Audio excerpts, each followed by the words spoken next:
Hi there. Today I want to quickly talk about rodenticides, how to apply it so that you can get the best out of it, and also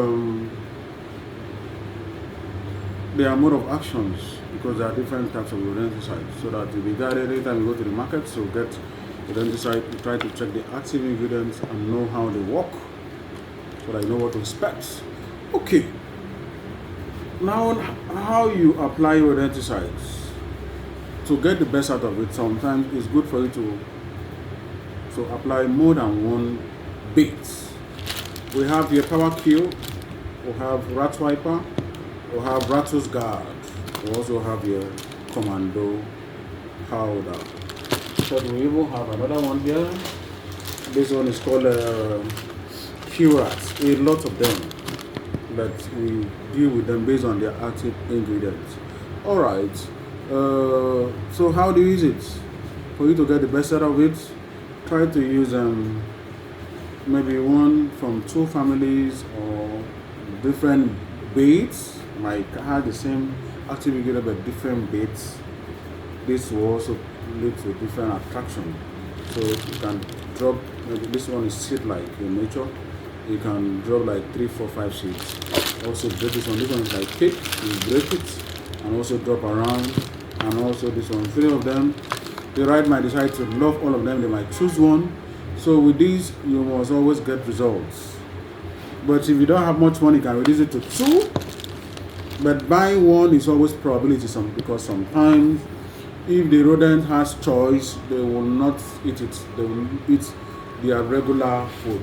One thing you need to note, as I was talking, I remember, is when you want to apply rodenticide, avoid other food particles being around your home or office, because they might choose to eat those ones and abandon your rat poison or rodenticides.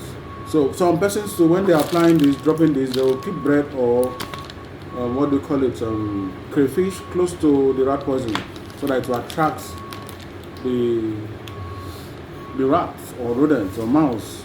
This is a wrong practice, because the mouse will go to what they are familiar with first. They might not eat this thing because when they see bread or crayfish, because it's foreign. But whereby there is no food at all, everywhere is scanty and this is the only thing available, they don't have any choice than to eat this. So there's no competition from non-poisonous baits. So avoid keeping rat poison with non-poisonous baits to attract rodents. Instead, use rodenticide from different families to get results. Now, I'm talking about their mode of action. Some rodenticide, like this one, has active ingredient called bromodiolone. It's an anticoagulant. This one has brodifacoum. It's an anticoagulant. This one, bromodiolone, anticoagulant, bromodiolone, anticoagulant 2. How does anticoagulant work?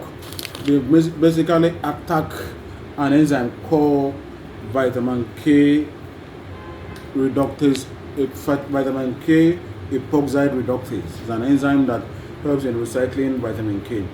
This rodenticide cause artificial deficiency of vitamin K in the system of the rats, and they started bleeding. They used to start to bleed when this happened. So it takes 2, 3, 4, 5 days for this to happen. Sometimes 3 days, sometimes 4 days, sometimes 3. So, but definitely they will die. It is not a very strong poison that kills them instantly. So when you are buying brodifacoum or bromodiolone, you know that they are not dying instantly, but they are going to die. What about this one? This one contains what we call zinc phosphide, the commando. This one, they usually mix it with bread. It's popular. Or crayfish or some other things, biscuit or something. When they mix it and the rodents eat it, this one works so fast.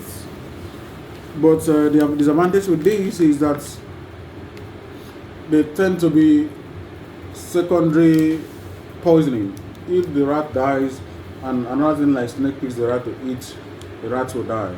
Or you have a kid that is crawling and pick it up to eat, the effect will be so fast.